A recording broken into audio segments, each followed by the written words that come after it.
Apa yang dilakukan kepolisian untuk mencegah aksi tawuran dan kenakalan remaja berkelompok selama di bulan Ramadan?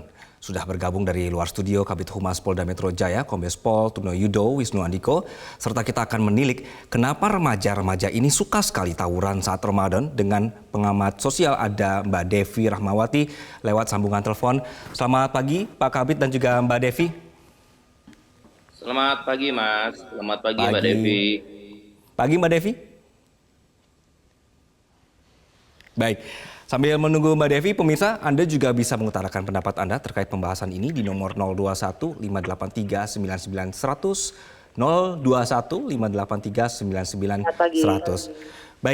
Baik, selamat pagi Mbak Devi, terima kasih sudah bersama kami di Metro Pagi Prime Time. Saya akan ke Pak Kabid dulu. Pak Kabid, ini kan Pak Kapolda sudah ada maklumat begitu ya. Cuma kalau dari data kami mencatat setidaknya itu dari tanggal 23 Pak sampai tanggal 25 ini ada 14 kali tawuran bahkan begitu. Jadi apa evaluasinya Pak untuk pertanyaan pertama ini?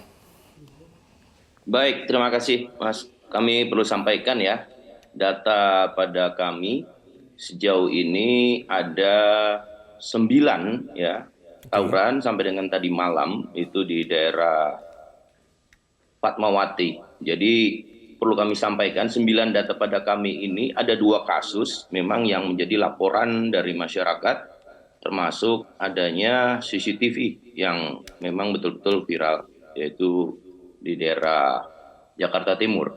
Kemudian yang 7 perlu kami sampaikan ini mendasari pada adanya patroli perintis presisi yang mampu mencegah sehingga mampu juga ini diamankan. Rata-rata memang kami perlu sampaikan data yang ada pada kami ini di Polda Metro Jaya telah mengamankan khususnya jajaran ya. Ini rata-rata anak-anak remaja sampai dengan anak-anak ya, anak atau disebutnya. Maka tentu penanganannya perlu kita lihat fenomena yang terjadi selama tanggal 22 ya sampai dengan hari ini. Masalah ini memang sering dikaitkan dengan perilaku negatif atau menyimpang dan bahkan juga sering dikaitkan dengan pelanggaran hukum yang berujung pada tindak pidana. Namun demikian kami sampaikan Polda Metro Jaya sudah melakukan langkah-langkah di mana langkah-langkah Polda Metro Jaya ada yang bersifat preemptif, kemudian juga ada preventif dan tentunya juga ada penegakan hukum. Langkah preemptif perlu diketahui program-program Kapolda Metro Jaya yaitu adalah polisi RW ya. Salah satu beberapa kasus termasuk adanya di daerah Pademangan ya, ini akibat dari adanya peran polisi RW di mana peran polisi RW ini datang melihat, mencatat ya, kemudian juga memberikan problem solver atau solusi terhadap setiap persoalan. Di antaranya tadi malam atau kemarin itu di daerah Pademangan bahkan akibat tawuran ini itu diakibatkan dengan adanya minuman keras yang tentunya kemudian dilakukan penyelidikan oleh Polsek setelah adanya polisi RW melaporkan dari warga, kemudian terdapat hasil yaitu adanya pabrik miras rumahan ya. Ini telah berhasil diamankan. Kemudian ada program Babin Kamtibmas memberikan pesan Kamtibmas, kemudian subuh keliling ya melibatkan Dai Kamtibmas, Jumat curhat, berkah Ramadan. Kemudian secara preventif, Polda Metro Jaya juga melakukan langkah-langkah seperti patroli perintis presisi, kemudian kegiatan rutin yang ditingkatkan dengan razia dan tindakan persuasif serta dialogis, adanya kampung tangguh, ya, tangguh terhadap miras, narkoba, kriminal, juga lingkungan bersinar bersih dari narkoba, serta adanya maklumat Kapolda Metro. Maklumat Kapolda Metro per tanggal 15 Maret 2023 nomor 1 ini disampaikan beberapa larangan kegiatan-kegiatan yang dalam konteks di sini adalah konteks yang kegiatan tidak produktif dan bahkan mengganggu dalam ketertiban masyarakat. Tentu ini ada beberapa catatan yang perlu diketahui dan perlu disosialisasikan bersama seluruh stakeholder dan sudah disampaikan kepada seluruh polisi RW ya. Yang pertama dalam rangka menjelang sampai dengan saat Ramadan saat ini.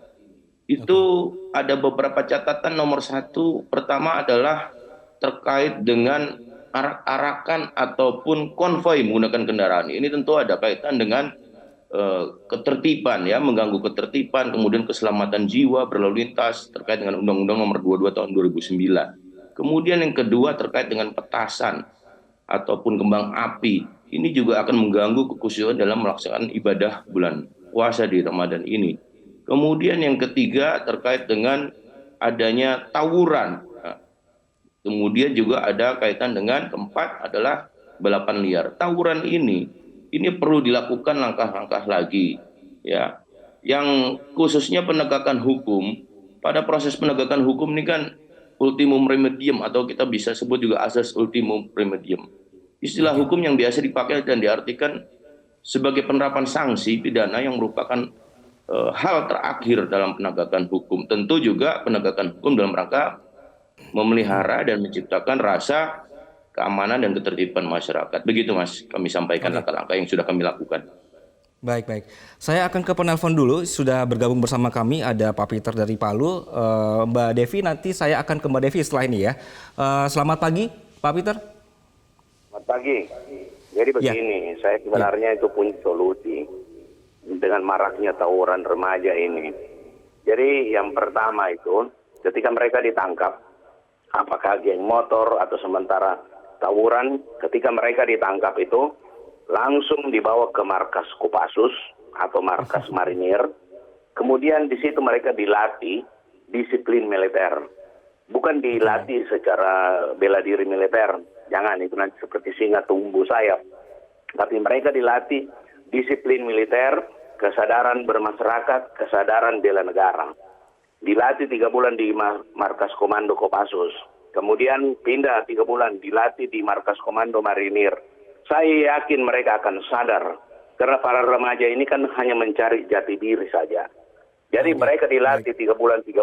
Saya yakin mereka berubah itu. Bahkan mungkin bisa jadi prajurit militer komando. Saya kira begitu. Terima kasih. Baik, Pak Peter mengusulkan yang ditangkap-tangkap ini tolong dibinakan melalui Kopassus begitu ya, langsung dikasih pelajaran di sana untuk pemahaman lagi begitu ya.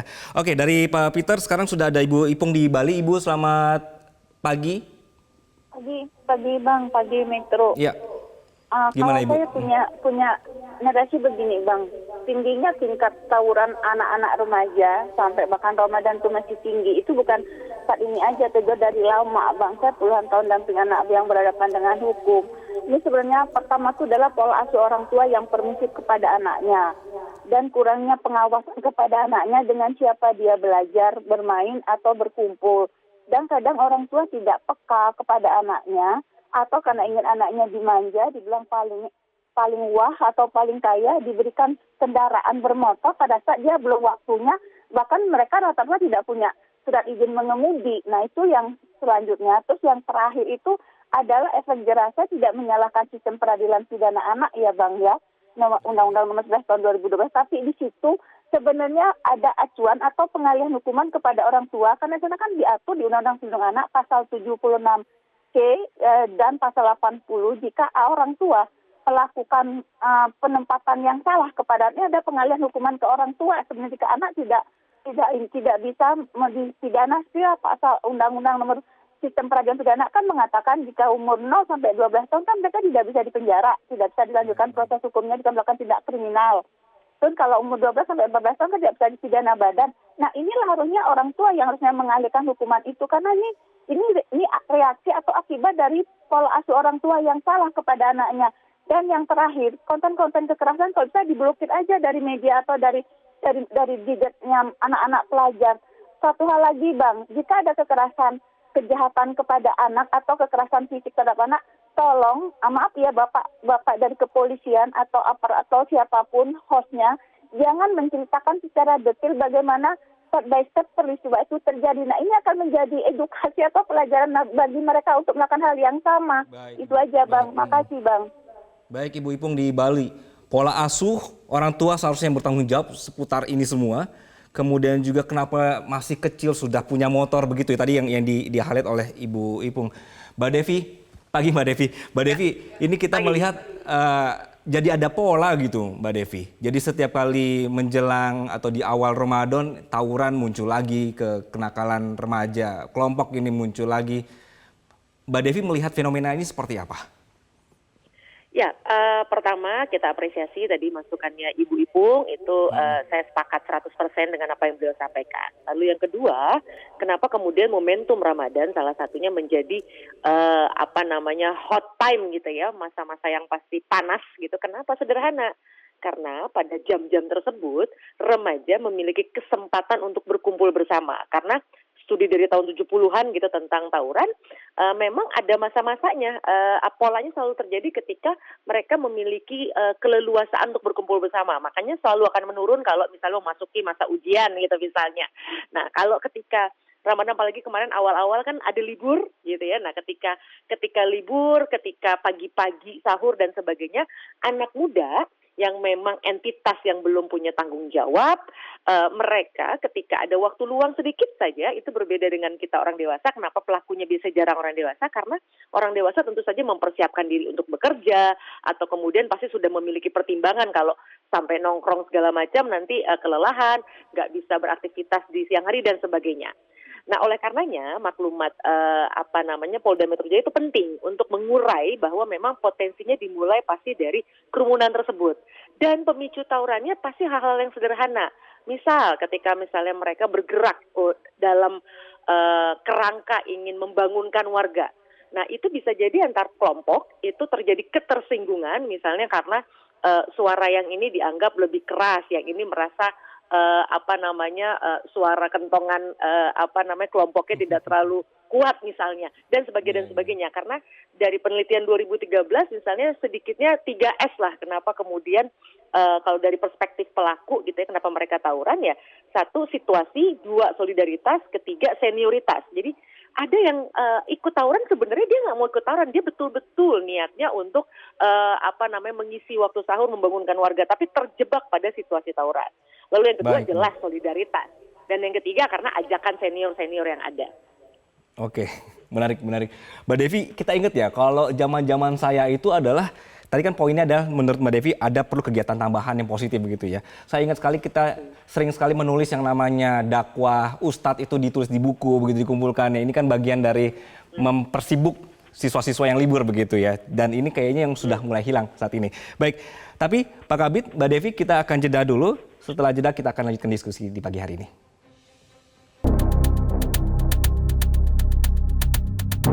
Resah banget sih, soalnya kita mau sahur susah, kadang kehambat jalannya ya kan, jadi nggak bisa lewat. Kalau untuk dibilang resah gitu, untuk warga dibilang adanya marak aksi tawuran itu dibilang resah, sungguh resah sekali karena imbasnya kepada yang lain juga untuk warga yang lewat gitu. Paling terjadinya tawuran itu biasanya dipicunya dari biasa anak-anak kecil, bercanda-bercanda, main perang-perangan sarung, nah ikut anak muda, akhirnya yang muda ikut, yang dewasa, orang tua pun ikut, jadinya ya itulah jadinya tawuran antara warga. Aku sering lihat itu antara orang beduk ketemuan, jadi gitu seringnya bentrok ya.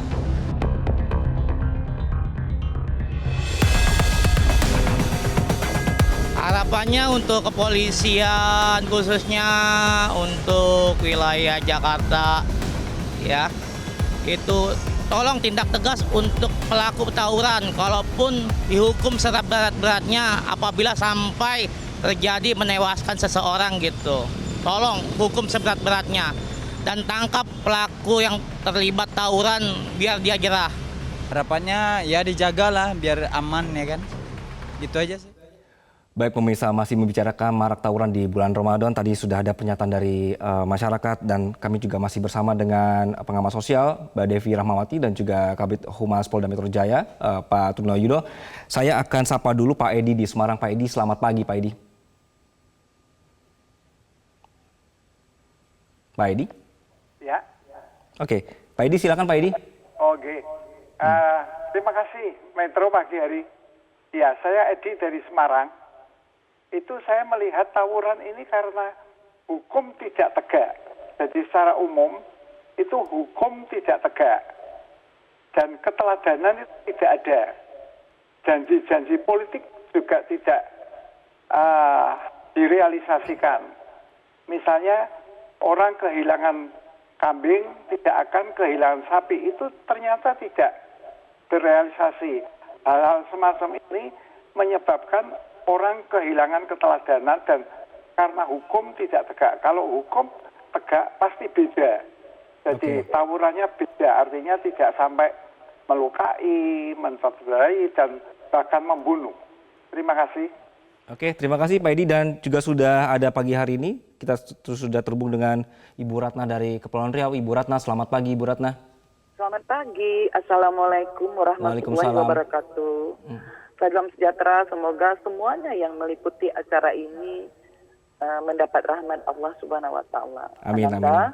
Ya. Ananda, Bunda sangat apresiasi dengan penegak hukum ya kepolisian, khususnya kepolisian untuk pengamanan wilayah dimanapun di negara NKRI ini. Kalau saya tidak ingin menyalahkan siapa-siapa, karena pendidikan lingkungan inilah membentuk mereka.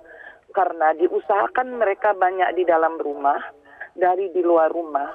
Karena Ananda, kalau mengajar semuanya bisa, 1 tambah 1 adalah 2. Tetapi mendidik dan memberikan kasih sayang, itu perlu ulur tangan-tangan. Tidak semuanya yang tawuran itu ingin tawuran karena mungkin menunjukkan, oh aku ini anak muda gitu, nah aku bisa ini. Tetapi apa yang harus kita buat? Apa yang harus kita lakukan sebagai orang tua, sebagai senior? Kita ulurkan tangan ke mereka, kita berikan pengertian dengan indikasi, dengan tujuan yang terbaik. Tidak perlu kita saling menyalahkan, oh ini didik ini salah, orang tua ini tidak salah.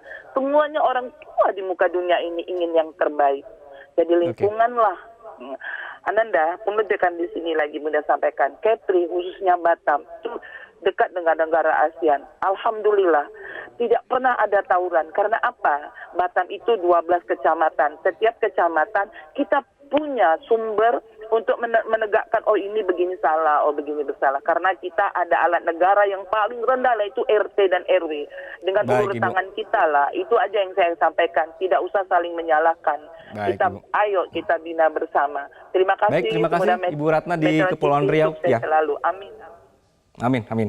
Baik, Pak Kabid, tadi ada beberapa masukan ya Pak dari masyarakat. Ada yang menyinggung bahwa agak kurang hukumnya. Cuma kan kadang-kadang tersangka-tersangkanya anak-anak ya Pak, ini juga membingungkan untuk hukumnya, penindakan.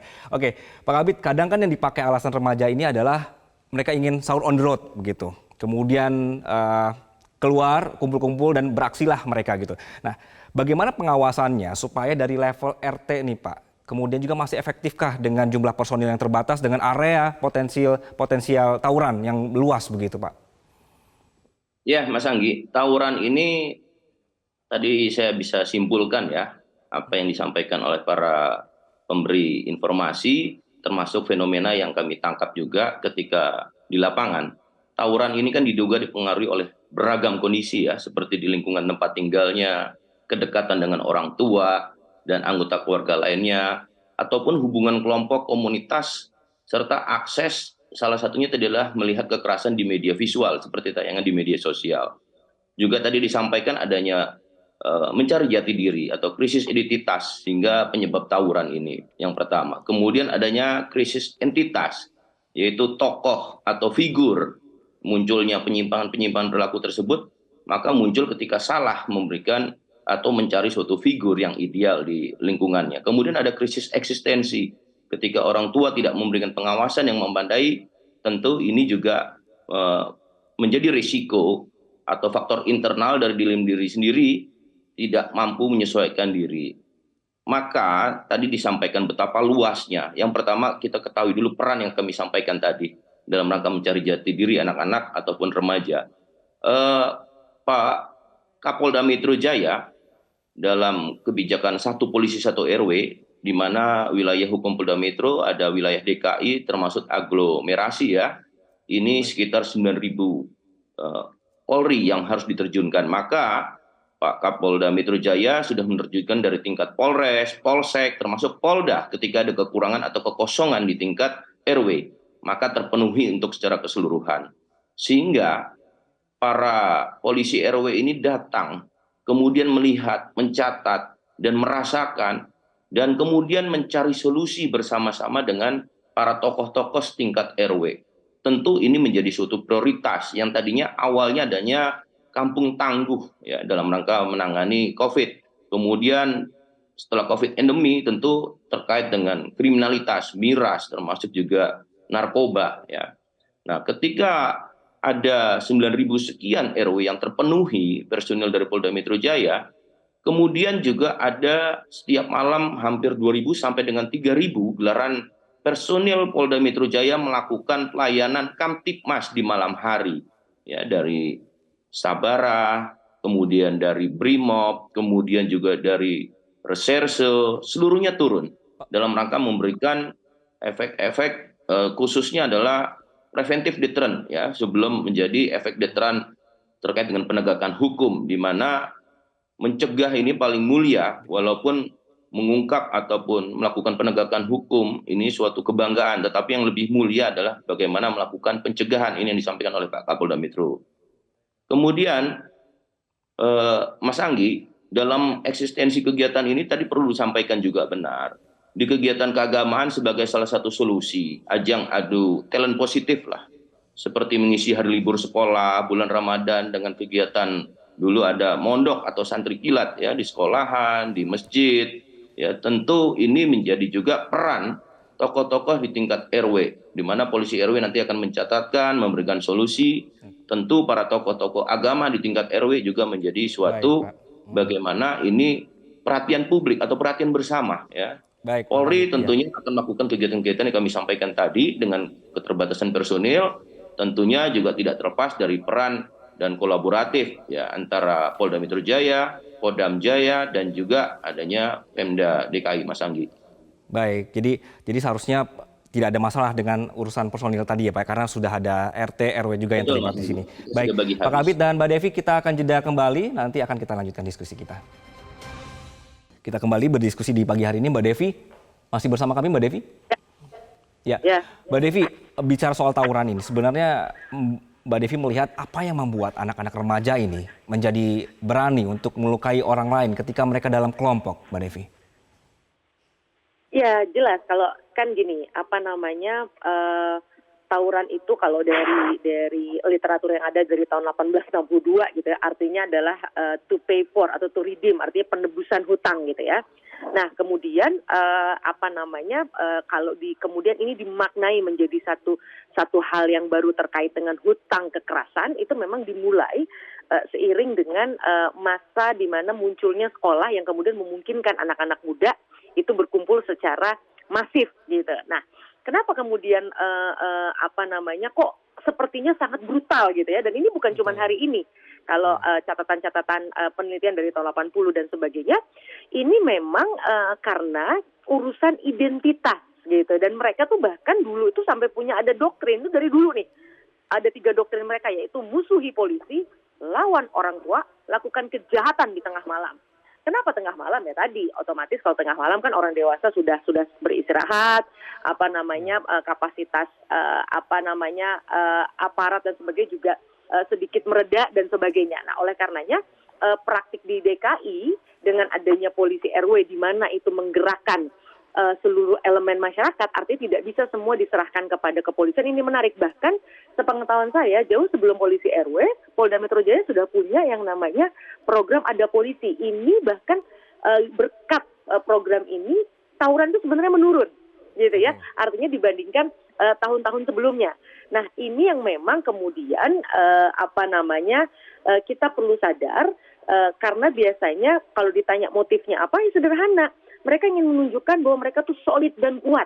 Lalu mereka mendapatkan penghormatan. Makanya semakin sadis, tanda kutip, aksi kekerasan yang mereka lakukan, ini membuat mereka, tanda kutip, namanya akan tersyiar lebih luas. Makanya tidak heran kalau sekarang mereka bahkan pakai live gitu ya. Agar apa? Agar keharuman nama mereka, tanda kutip tadi, itu lebih jauh tersebar, tersyiar ke berbagai kalangan gitu. Jadi ini yang perlu dipahami bahwa motifnya bukan ekonomi, bukan yang lain-lain, bukan perampokan kriminal dan sebagainya. Semuanya rata-rata adalah persoalan identitas diri. Baik, Mbak Devi. Ada merasa senasib juga sepertinya begitu jadinya ya. Pak Kabid, jadi kalau misalnya kami masyarakat melihat ada potensi remaja berkumpul dan juga kita takut begitu ya rawan ada tawuran, bisa mengadu kemana nih Pak? Iya, Mas Anggi, perlu kami sampaikan juga dan sosialisasikan. Call center pelayanan Polri 110 ini layanan yang 24 jam, terkoneksi direct langsung siapapun dan akan langsung diangkat dan kemudian akan ditindaklanjuti secara segera, Mas Anggi. Baik, terima kasih Kombes Pol Trunoyudo Wisnu Andiko, Kabid Humas Polda Metro Jaya, dan juga sudah ada Mbak Devi Rahmawati sebagai pemerhati sosial. Terima kasih sekali lagi untuk waktu Anda di pagi hari ini.